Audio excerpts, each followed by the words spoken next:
Monsieur Ismaël Baldé, avant juste d'aller à la pause pour qu'il commence déjà à donner sa lecture de cette situation. Monsieur Baldé, bonjour. Bonjour, bonjour Monsieur Ouri, bonjour Aïssatou, bonjour à vos auditeurs. Bienvenue dans cette émission. Alors, vous êtes ancien fonctionnaire au ministère des Affaires étrangères. Vous avez fait plusieurs décennies au compte de ce département. Vous connaissez le rouage du ministère des Affaires étrangères. Ce rappel massif des ambassadeurs par le président de la transition, la désignation des chargés d'affaires. Quelle est votre lecture de cette situation selon vous? Vous savez, un État est libre de diriger sa diplomatie, mais le problème c'est que la diplomatie c'est l'image de la nation, c'est l'image de l'État. Un ambassadeur représente le président de la République. C'est lui, son oreille et sa voix. Ça c'est connu à travers, n'est-ce pas, toutes les diplomaties. 34 ambassadeurs rappelés en même temps, moi je ne comprends pas pourquoi on peut rappeler 34 ambassadeurs. Je peux considérer ça comme étant du populisme. Ce n'est pas normal. Un ambassadeur est différent d'un chargé d'affaires. Un ambassadeur qui est accrédité a la latitude de rencontrer le président de la République, a la latitude de rencontrer le Premier ministre, les membres du gouvernement et les présidents des institutions républicaines. Il a un carnet d'adresses très étoffé, donc c'est mieux qu'un chargé d'affaires.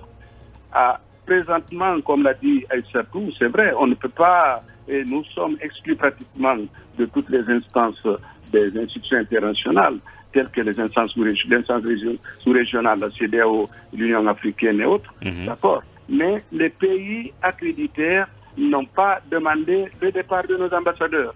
On pouvait maintenir ces ambassadeurs sur place, ils peuvent, n'est-ce pas, traiter les affaires courantes, rencontrer des grandes personnalités. Alors qu'un chargé d'affaires, quelle que soit sa compétence, il est limité. Dans les conditions normales, un chargé d'affaires n'a le droit de rencontrer qu'un chef de division, qu'un chef de section. Donc la structure, il ne peut pas aller plus loin. Donc, M. Baldé, on s'attarde un peu sur ce que vous venez de dire. Donc, les chargés d'affaires qui viennent d'être nommés à ce stade-là ne pourront rencontrer possiblement que des chefs de division des ministères dans les pays où ils iront. Pas plus. En termes de niveau d'accès. Je félicite en passant les chargés d'affaires qui sont nommés. Yeah. C'est des collègues que je connais très bien qui ont beaucoup primé aux affaires étrangères sans bénéficier d'une promotion. Je les félicite au passage. Cependant, le travail qu'un ambassadeur accrédité, quelle que soit la sanction que le pays subit, le travail qu'un ambassadeur peut abattre, n'est pas comparable au travail d'un chargé d'affaires. Le temps pour nous, si vous nous permettez, M. Baldé, d'observer juste cette pause.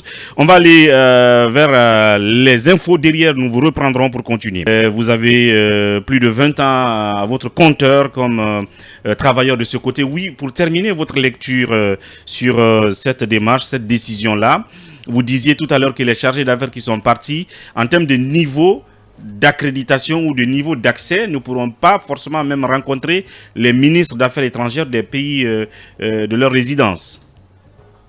Oui, ce n'est pas ici qu'un chargé d'affaires puisse rencontrer les ministres, les chefs d'État et les responsables à haut niveau. Ils peuvent rencontrer et exposer le problème du pays au niveau des sous-directeurs et des chefs de section. Donc ça, la procédure va être longue. Je suis d'accord avec M. Cabinet. Ce n'est pas opportun de rappeler 34 ambassadeurs à la fois. Je trouve ça vraiment inopportun, sauf s'il y a, n'est-ce pas, des visées que nous ne connaissons pas. Cependant, la nomination des ambassadeurs, c'est vrai, il y a la réciprocité, mais si l'ambassadeur des États-Unis a demandé l'agrément sans que les autorités de la junte ne demandent, n'exigent la réciprocité, pourquoi ils sont précipités à nommer leur ambassadeur? C'est aussi ça le problème.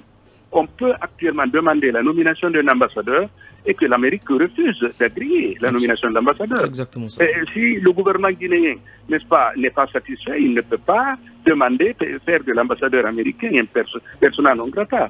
Ça va créer des problèmes diplomatiques. Moi, je pense qu'il ne fallait pas rappeler tous ces ambassadeurs en même temps. C'est inopportun c'est inapproprié. Alors, supposons que ces chargés d'affaires ne soient pas, enfin, à même de, si vous voulez, d'avoir accès à un niveau plus élevé, s'il faut peut-être aller expliquer la vision de la junte aux responsables de ces pays où ils résideront, et que le président arrive à nommer de nouveaux ambassadeurs, donc 34 autres ambassadeurs, et que certains d'entre eux n'aient pas d'accréditation dans leur pays de résidence. Est-ce que la règle voudrait qu'ils n'aillent pas dans ce pays, ou est-ce qu'ils peuvent tout de même y être sans avoir d'agrément ou d'accréditation? Non, ils peuvent aller, ils peuvent, n'est-ce pas, travailler sur les dossiers courants. On les appelle chargés d'affaires AI, ad intérim. Ils assurent l'intérim et ils travaillent sur les dossiers courants. Mais il y a des dossiers et des milieux auxquels ils ne peuvent pas accéder. Ils n'ont ni la compétence, n'est-ce pas, ni l'accréditation, n'est-ce pas, l'accréditation qu'il faut pour accéder à ce genre de choses. Voilà. La junte devrait savoir que la nomination d'un ambassadeur requiert une procédure. Cette procédure-là, elle est un peu longue. On peut envoyer la demande d'agrément d'un ambassadeur sans que le pays ne réponde. Et vous ne pouvez pas demander pourquoi ils n'ont pas répondu. Et sans que pendant 3 mois, vous n'avez pas de réponse, c'est qu'il y a, la réponse est négative. Et vous ne pouvez pas demander pourquoi. C'est conforme à la Convention de Vienne. Vous pouvez proposer un autre. Je vous rappelle un cas. Quand le CNDD était là, le président du CNDD a voulu nommer l'ancienne directrice de la douane comme ambassadrice au Canada. L'agrément a été envoyé, mais il n'y a pas eu de réponse. Il n'y a pas eu de réponse. Donc, s'il n'y a pas de réponse, vous ne pouvez pas demander pourquoi il n'y a pas de réponse. Ils ne sont pas obligés de justifier. N'est-ce pas? Vous êtes obligés d'attendre. Donc, ce n'était pas opportun, à mon avis.